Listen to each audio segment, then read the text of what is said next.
merutinkan beberapa kebijakan penting. Pertama, tugas Kemenpan adalah menyusun strategi pemindahan pegawai ASN ke IKN. Nah, strateginya seperti apa? Kami sudah siapkan di slide ini. Melakukan koordinasi yang diperlukan dengan kementerian lembaga yang terkait untuk memastikan kelancaran pemindahan ASN, kemudian menyusun rekomendasi penentuan prioritas kementerian lembaga dan unit yang akan dipindahkan ke IKN. Jadi dulu ini saling dorong, udah yang pindah kementerian ini dulu, oh jangan kamu dulu, dan seterusnya. Akhirnya kita putus, kita koordinasikan, semua pindah, tinggal eselon 1-nya siapa, eselon 2-nya siapa, dan seterusnya dan seterusnya. Yang ketiga adalah menyusun rekomendasi dan koordinasi dengan OIKN dan KL terkait dengan penerapan tata kelola pemerintahan digital IKN. Jadi Kemenpan dimandati oleh Bapak Presiden untuk mengurus tata kelolanya. Karena kalau birokrasi ini tata kelolanya dari awal dirancang dengan baik, Bapak Presiden ke depan targetnya ini akan sesuai dengan harapan. Lalu bagaimana proses pemindahan IKN ke Ibu Kota Negara? Setidaknya ada beberapa prinsip. Akhirnya kita putuskan ini. Pertama, semua pegawai ASN KL pada satuan kerja pejabat akan dipindahkan ke Ibu Kota Negara. Yang pertama. Dulu kan kementerian ini dulu. Oh, ini deputi ini dulu. Sekarang udah dibagi rata, ini disepakati, dan ini rapat udah berulang-ulang dengan seluruh kementerian lembaga para sekjen. Jadi Kemenpan RB telah menggelar rapat puluhan kali dengan kementerian lembaga. Yang kedua, skema pemindahan pegawai ASN dilakukan secara bertahap sesuai dengan penapisan kelembagaan dan ketersediaan hunian. Penapisannya seperti apa nanti akan saya sampaikan detail di belakang. Yang berikutnya, setiap pegawai ASN akan mendapat 1 unit hunian apartemen. Ya, prinsipnya itu. Bahwa kemudian di tahap awal sebagian akan sharing, itu adalah bagian kebijakan tambahan yang nanti akan kami jelaskan di belakang. Yang kedua, pegawai ASN yang dipindah pada tahap pertama perlu diberikan tunjangan khusus. Jadi akan ada tunjangan khusus PANS yang menjadi pionir pindah. Nah, nanti tunjangannya seperti apa? Ini dalam waktu dekat akan kita bahas di ratas, menunggu arahan Bapak Presiden, karena kami akan laporkan skema-skema insentifnya seperti apa. Yang berikutnya adalah kita menyiapkan formasi khusus untuk IKN. Presiden telah memerintahkan ada 200.000 formasi yang disiapkan untuk ke IKN. Ini karena Bapak Presiden belajar bagaimana Brasilia agak lambat pemindahannya, Canberra, begitu juga pemindahan kota-kota di dunia. Kenapa agak lambat? Karena tidak ada skenario komprehensif termasuk pengisian ASN-nya. Maka atas dasar ini Bapak Presiden memerintahkan ke kami untuk menyiapkan rekrutmen baru, talenta-talenta digital, dan seterusnya, dan nanti akan dilakukan penerapan smart government. Nah, teman-teman sekalian saya hormati, ini adalah beberapa contoh bagaimana kita belajar dari Brazil, Australia, dan Malaysia terkait dengan pemindahan ibu kota. Belajar dari pengalaman beberapa negara yang memindahkan ibu kota negaranya, Brazil, Australia, dan Malaysia, menunjukkan bahwa pemindahan ibu kota tidak dilakukan melalui cara yang instan, memerlukan biaya besar, serta menghadapi tantangan yang kompleks. Oleh karena itu, Presiden telah memberikan arahan cukup komprehensif kepada kami, termasuk bagaimana pentingnya keterlibatan semua pihak, termasuk di dalamnya adalah memindahkan ASN ini dengan grand design yang lebih komprehensif. Nah, Bapak sekalian saya hormati, dari aspek kelembagaan dan tata kelola, pemindahan ibu kota negara dilakukan secara bertahap, yaitu jangka pendek, jangka menengah, dan jangka panjang. Nah, ini bisa saya sampaikan ini short termnya adalah miniatur penyelenggaraan pemerintahan. Yang penting miniatur penyelenggaraan pemerintahan nanti bisa kita kerjakan dulu. Itu fase pertama. Fase kedua adalah medium term, itu terkait dengan tahap lanjutan perpindahan kelembagaan dan ASN, perwujudan smart government, dan seterusnya di tahap kedua. Kemudian kita juga menyiapkan rancangan ke depannya yang bagaimana untuk mewujudkan government yang lebih agile dan seterusnya. Ada fase 3, fase 4, dan fase 5. Yang ini juga telah kami rancang, di mana di jangka panjang untuk mewujudkan masa depan pemerintahan didesain sistem pemerintahan yang lincah dengan dukungan pemerintahan yang memanfaatkan AI dan lain-lain. Ini sesuai dengan arahan Bapak Presiden. Nah, teman-teman sekalian, Kemenpan RB telah menyusun rekomendasi rencana pemindahan pegawai ASN ke IKN pada tahap awal 5 tahun pertama. Itu disebut dengan fase pertama, fokusnya adalah menyiapkan miniatur pemerintah, dan fase kedua penerapan share office dan share services system, dan fase ketiga adalah implementasi smart government. Jadi kami sudah siapkan Bapak sekalian, ini sesuai dengan arahan Presiden, fase pertama, fase kedua, fase ketiga, tentu juga akan mengikuti perkembangan kesiapan gedung. Ya, gitu. Yang berikutnya Bapak sekalian, ini adalah yang tadi kami maksud, pemindahan KL ke ibu kota negara dilakukan dengan beberapa penapisan atau filter untuk menjamin kinerja pemerintah dapat tetap berjalan dengan baik. Filter pertama, ini ya, filter pertama mendefinisikan peran strategis kementerian lembaga untuk mengidentifikasi seberapa penting peran kementerian lembaga ini. Nah, kementerian ini sangat penting. Ini di mana presiden ada, ini harus ada, dan seterusnya, dan seterusnya. Yang kedua adalah filter kedua, identifikasi peran dan fungsi sebagai sistem dukungan pengambilan keputusan, decision support system, dan sebagai strategic enabler dan atau sistem pertahanan dan keamanan. Ini adalah penapisan yang kedua. Dan penapisan yang ketiga adalah bentuk risiko yang ditimbulkan dalam hal kegagalan pelaksanaan tugas dan fungsi kementerian lembaga. Jadi kalau KL ini gagal, nah resikonya seperti apa? Oleh karena itu ini yang nanti akan kita dorong untuk berpindah. Nah, hasilnya ini teman-teman sekalian. Inilah hasil penapisan filter 1, yaitu tingkat kementerian lembaga. Prioritas pertama ada 179 unit eselon 1 di 38 kementerian lembaga. Jadi sekarang sudah langsung 38 KL. Enggak kayak dulu konsepnya 10 KL dulu, 6 KL dan seterusnya. Prioritas kedua adalah 91 unit eselon 1 di 29 KL. Prioritas ketiga adalah 378 unit eselon 1 di 59 kementerian lembaga. Ini kenapa ada prioritas 1, 2, 3, kita sesuaikan dengan kesiapan hunian dan fungsi minimal dari pemerintahan. Tapi kita setelah menyiapkan bahwa Jakarta tetap bekerja sebagai kota bisnis dan kota pemerintahan berjalan dan kota bisnis tetap akan bergerak.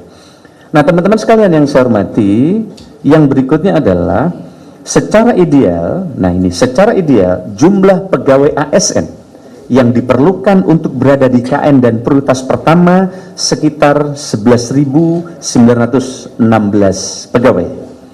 Namun demikian, pemindahan tetap disesuaikan dengan ketersediaan hunian dan infrastruktur IKN. Nah oleh karena itu, kalau prioritas pertama itu ada 11.000 sekian. Prioritas kedua ada 6.000, prioritas ketiga 14.000. Jadi kita siapkan beberapa opsi dan kita terus mendapatkan update dari Menteri PU yang telah menyiapkan infrastrukturnya, dan kami terus berkoordinasi dengan OIKN sebagai otoritas untuk yang bertanggung jawab di IKN. Nah ini adalah teman-teman skenario yang kami sampaikan yang pertama kali saya kira di forum yang seperti ini secara komprehensif di Kemenkominfo. Lalu yang berikutnya adalah terkait dengan rencana pengisian ASN di IKN. Ini penting. Selain pegawai ASN yang dipindahkan dari Jakarta ke IKN, pengisian pegawai ASN di IKN juga berasal dari formasi CPNS khusus IKN tahun 2024. Jadi ketika kami lapor kepada Bapak Presiden bahwa tahun ini kami lapor diperlukan rekrutmen fresh graduate karena selama ini lebih banyak P3K. Maka saya dikomplain oleh fresh graduate, Pak Menteri, emang Republik ini Republik honorer katanya. Nah, padahal kami ini anak baru lulus, siap mengabdi kepada bangsa dan negara, kapan kami diberi formasi? Formasinya kan biasanya cuma kecil, paling cuma 6.000, 10.000. Nah, setelah kita hitung berapa yang pensiun 5 tahun lalu dan 5 tahun yang akan datang, maka kita mendapatkan data secara komprehensif, kita membutuhkan kurang lebih 600.000 fresh graduate. 600.000 fresh graduate ini adalah anak-anak muda yang nanti akan melalui tes seleksi terbuka, transparan, tidak ada lagi ada istilah orang dalam. Ya, tidak ada lagi ada istilah ASDP, anak saudara dan ponakan. Karena di situ semua sistemnya CAT. Maka KPK, kemudian Kejaksaan juga ikut tes di tempat kami, termasuk juga Kemlu. Dan ini kemudian Bapak Presiden memerintahkan kepada kami diminta mempersiapkan dari 600.000 itu ada 200.000 ASN yang akan masuk ke IKN. Jadi sejak dia daftar langsung dia ngisi akan ke IKN. Jadi tidak ada lagi nanti menolak untuk pindah ke IKN. Dan syaratnya sangat ketat, mereka adalah yang punya multitasking dan seterusnya dan seterusnya. Ini adalah ASN sektor pusat, formasi khusus IKN 2024, kemudian kuota khusus putra putri terbaik. Nah, kami juga dalam waktu dekat, Presiden prinsipnya setuju, tinggal persentasenya akan dibawa di ratas. karena nanti persaingan sangat ketat untuk masuk ke IKN, peminatnya, trennya sangat banyak. Nah ini kan banyak yang tanya ke saya, Pak, katanya banyak yang nggak mau pindah ke IKN. Padahal justru secara informal, bahkan yang formal ke saya, banyak yang mereka tidak masuk dalam skenario pemindahan ke IKN, minta dipindah ke IKN. Ada dokter, ada profesional, latar belakangnya yang mereka kemudian di ASN, dan ini menurut saya sesuatu yang menggembirakan. Nah, kita sedang akan membuat kebijakan, persisnya nanti akan diputuskan di Ratas, akan ada persentase khusus putra-putri Kalimantan di dalam formasi CPNS ini. Saya khawatir kami kalau diserbu oleh semua se-Indonesia, jangan-jangan nanti grade-nya mereka sangat tinggi, maka sebagian teman-teman tidak mempunyai tempat untuk partisipasi di pegawai di IKN. Oleh karena itu nanti akan kita siapkan persentase berapa dari wilayah Kalimantan. Kemudian mutasi pegawai ASN Pemda wilayah Kalimantan Timur. Mutasi dimungkinkan, tapi harus melalui seleksi terbuka. Sehingga nanti mutasi dari Pemda sekitar yang akan masuk ke IKN memang transparan, punya kualitas, dan nanti akan bisa menggerakkan birokrasi dengan baik. Nah teman-teman sekalian, inilah pengumuman Bapak Presiden ketika formasi tadi, ada 2,3 juta formasi, dan 1,86-nya adalah formasi yang ada di instansi daerah, kemudian ada 420.000 ada instansi pusat, dan nanti ada sekolah kedinasan. Nanti ada baiknya juga, Bu, ini sekolah kedinasan langsung sebagian dipecah untuk IKN. Kita sedang koordinasi percepatan. Inilah arah pengadaan kebijakan ASN yang ke depan, Bapak sekalian, teman-teman. Pertama kita beresin dulu dasar. Jadi pelayanan dasar guru dan tenaga kesehatan kita beresin. Nah, Bapak Presiden juga memerintahkan di IKN nanti ada sekolah-sekolah terbaik yang hadir di sana. Kami sedang koordinasi dengan Mendikbud. Nanti akan ada sekolah yang langsung ditangani oleh Dikbud dengan sekolah unggulan. Kemudian kami langsung koordinasi dengan Kementerian Agama. Nanti ada madrasah aliyah dan sanawiyah yang unggulan ada di sana. Karena Kementerian Agama ada MAN IC yang sangat bagus, nanti prototipenya akan dipindah ke IKN. Begitu juga seoptimal mungkin menyelesaikan soal tenaga non-ASN. Kemudian talenta-talenta baru fresh graduate kita rekrut. Kemudian mengurangi sedapat mungkin rekrutmen jabatan yang akan terdampak oleh digital. Ini kadang banyak formasi yang diusulkan, kenapa nggak disetujui oleh pusat? Yang secara teknis nanti itu akan terdisrupsi oleh digital, maka ini tidak kita setujui formasi-formasi ini. Oleh karena itu ke depan kita rekrut yang memang tidak terdisrupsi oleh digitalisasi dan mendukung efektivitas kinerja IKN Nusantara. Saya kira ini, kemudian pendukung pengisian CPNS, ini sudah kita siapin juga. Pengumuman telah disebutkan, prioritas penempatan IKN, jenis jabatan pelaksana, dan seterusnya. Penempatan CPNS formal di 2024, dan kami ingin sampaikan untuk mulai tahun ini, kalau biasanya tes CPNS itu hanya sekali setahun, biasanya di bulan November Desember. Mulai tahun ini tes CPNS tidak sekali tapi 3 kali. Kenapa? Karena biasanya satu angkatan CPNS Pak Dirjen, Pak Wamen, nggak semuanya terpenuhi. Kadang yang daftar memang 10.000, tapi yang memulai kualifikasi kadang tidak sampai 50%, ada hanya 40%, sehingga kuota itu hangus. Tapi kalau sekarang kira-kira Maret nanti tidak terpenuhi, kita isi lagi di bulan berikutnya sampai di Desember. Dan ini di Undang-Undang ASN sudah diperbolehkan, karena dulu ini undang-undang. Nah sekarang kita sudah diperbolehkan untuk itu. Dan Bapak sekalian saya hormati, mudah-mudahan nanti percepatan pengembangan kompetensi CPNS IKN ini untuk mempercepat akselerasi ini bisa segera terwujud dengan baik. Terkait dengan mutasi pegawai ASN Pemda, saya kira saya tidak perlu teruskan, tapi syarat kompetensi IKN yang dipindah ke IKN ini syaratnya. Pertama adalah mereka memiliki digitalnya adalah mereka mempunyai nilai berakhlak, yaitu akuntabel, kompetensi, dan seterusnya, yang adaptif, kolaboratif, kemudian menguasai substansi menghadapi prinsip ibu kota negara. Ini beberapa hal Bapak sekalian saya hormati. Nah, ini adalah progres kesiapan hunian di IKN di 2024. Nah, di 2024 kita koordinasi terus dengan Menteri PUPR, targetnya 47 tower. Satu tower diusi kurang lebih 60 unit, satu unit itu kurang lebih 90 meter. Jadi yang pindah tahun pertama ini akan dapat fasilitas, menurut teman-teman ini pertama towernya bagus, terus gede, bayangkan 98 meter, jadi cukup luas dan sangat bagus juga view-nya. Kemarin kita lihat, bahkan Presiden udah top up kemarin ya. Total tower 47, ini untuk ASN 29 tower, TNI Polri 18 tower, total 2.820 unit, di mana untuk ASN 1.740, TNI Polri 1.080 tower. Nah, ini adalah jumlah hunian ASN dan Agustus 14 tower dan 840 unit dan seterusnya dan seterusnya. Terkait dengan alternatif mekanisme pemindahan ASN Buku Kota Nusantara, kita juga sudah siapkan.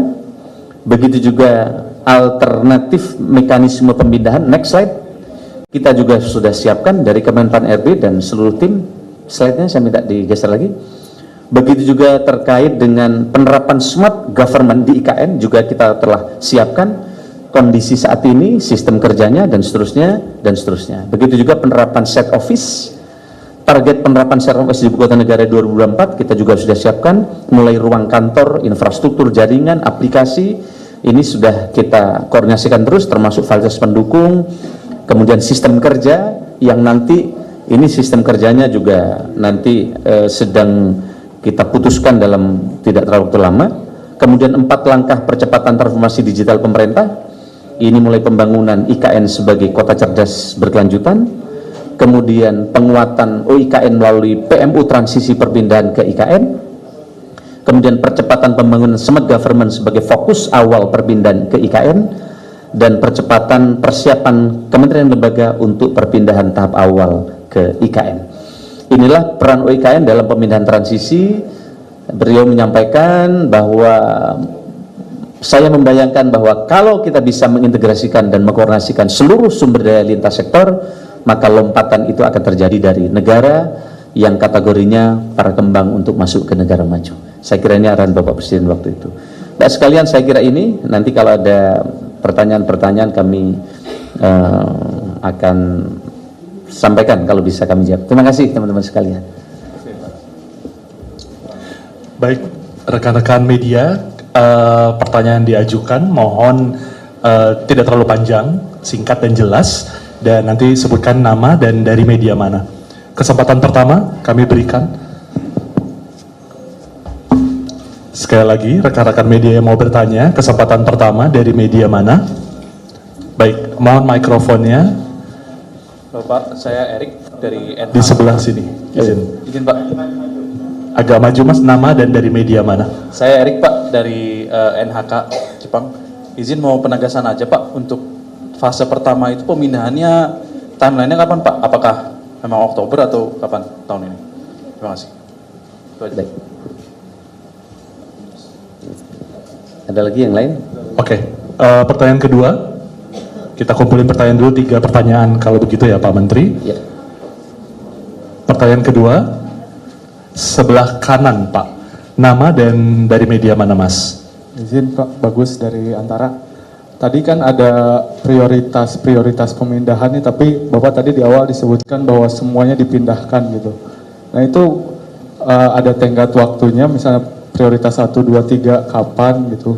Lalu yang kedua Pak, kemarin di DPR para anggota DPR-nya bilang bahwa ingin DPR dipindahkan yang paling terakhir gitu Pak ke IKN. Nah itu tanggapannya seperti apa dari Bapak? Ya, terima kasih Pak. Baik, dari Antara. Baik, yang ketiga di sebelah kiri ya. Maaf, tidak terlihat dari sini.